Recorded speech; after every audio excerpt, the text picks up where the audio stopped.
Okay then, welcome to How Did Taylor Swift Get So Big? I'm Don Huddersfield, and today we're going to look at one of the biggest pop icons in recent history. We're going to look at Taylor Swift's journey from being a Nashville teenager into one of the world's biggest cultural forces. Let's get into how it all happened right now.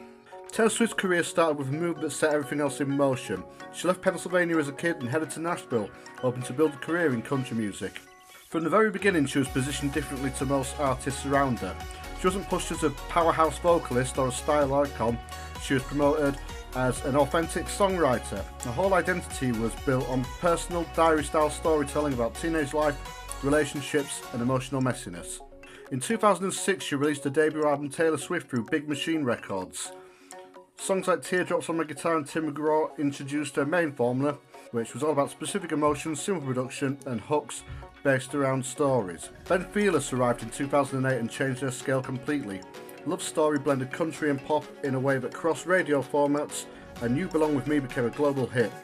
The album won Album of the Year at the Grammys, making her the youngest winner at the time.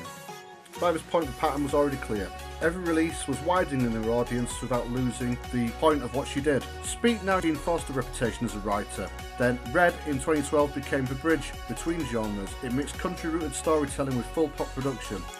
Singles like I Knew You Were Trouble and We Are Never Getting Back Together pushed her deeper into pop, and All Too Well showed she was still committed to long-form storytelling. Then in 2014 came 1989, named after the year she was born. This is the moment where she almost completely left country behind. It was a big risk because her early fan base was tied to that world. Apparently a label were worried that the shift could damage her career long term. But 1989 exploded. It was pure pop with sims, polished hooks and tight structures. Shake It Off, Blank Space and Style dominated charts and radio playlists everywhere. By this point she wasn't being defined by genre, she was defined by scale. In 2017, the album Reputation was released after a period of intense public scrutiny and media drama. The album was a direct response to all of this. The production was darker and more electronic, with sharper lyrics that were more controlled. Look What You Made Me Do tackled public perception head-on, and Delicate and Getaway Car showed the softer edges underneath. The era was all about taking control of the story. There was another shift with Lover in 2019, which was brighter, more open and more classic pop. Songs like Cruel Summer, Lover and The Man showed a more relaxed version of her writing. She then left Big Machine Records and signed up with Republic. That move set up the next chapter, ownership. To make sense of what happens next, you need one concept, masters. Masters are the original recordings of songs. Whoever owns a masters controls how music is used, licensed, streamed and monetized.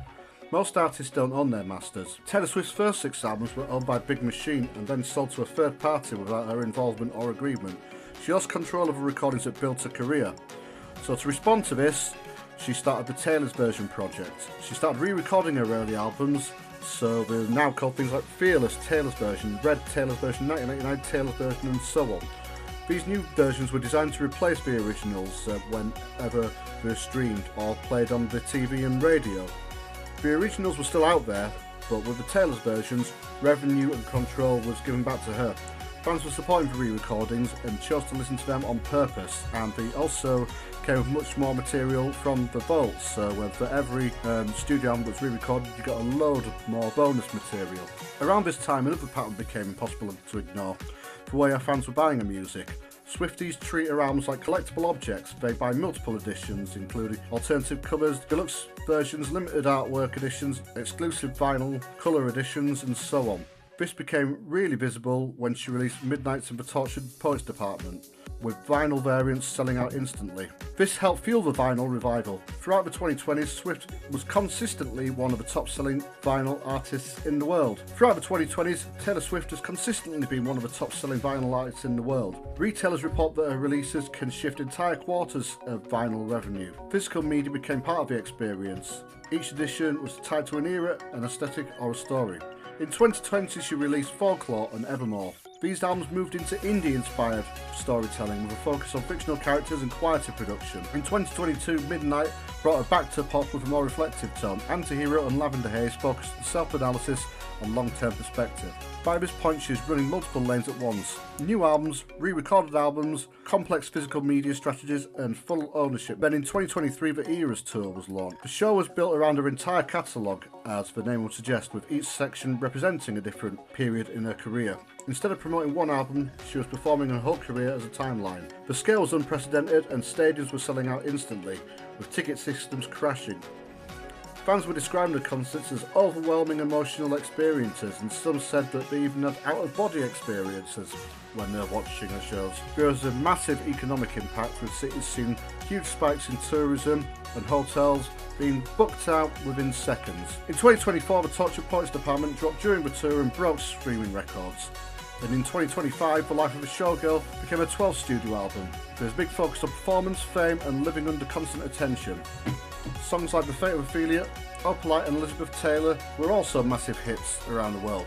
Over the past few years, she's also got engaged to American football player Travis Kelce. The relationship has become part of the public story and shifted the tone of speculation around her songwriting. She's now regained control of her early catalogue as well, and told fans that they're welcome to listen to both the originals and the more recent Taylor's versions. During Taylor Swift's rise, each era has widened her audience, strengthened her position and increased her control. Every phase is built on the last. That explains how she's reached such global heights. I've been Don Huddersfield. That was How Did Taylor Swift Get So Big? Join us next time, and please don't forget to subscribe.